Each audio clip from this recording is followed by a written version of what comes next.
Now, Valerie, what is this extraordinary object? This is an 18th century version of an underskirt known as a side hoop or panniers, and it was worn to create a very extravagant skirt shape. So my body, my waist goes in that hole there, right? You stand in there, and then this drawstring gathers around your waist. And you tie that up? Absolutely. Is this whalebone under here? It's Yeah. quite a flexible thing. Exactly, and what creates the shape. Although it doesn't look very much, it's actually quite a special luxury garment. And it's amazing that underwear like this survives from the 18th century, isn't it? It's very rare. And what kind of a dress would have gone on top? An extraordinary dress called a court mantua. Tell me about this then. It's almost ridiculous, the size and the shape of this thing. It must be the least practical dress ever. Absolutely, but that's sort of the point.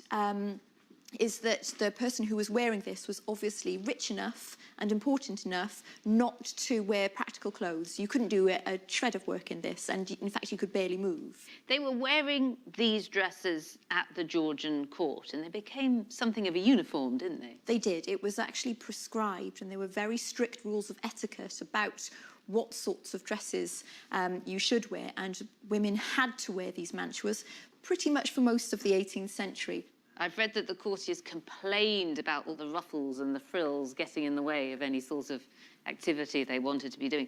What about this particular silk that's been woven here? What's the significance of it? This particular silk is a very expensive one because of the complexity of the weave. There aren't that many repeating patterns within it, which to the trained eye at court would signify a very rarefied sensibility and also a lot of money. This one's pretty wide. Is this as extreme as mantuas get? You did get skirts that came out at complete right angles to the waist and then down. A big walking oblong.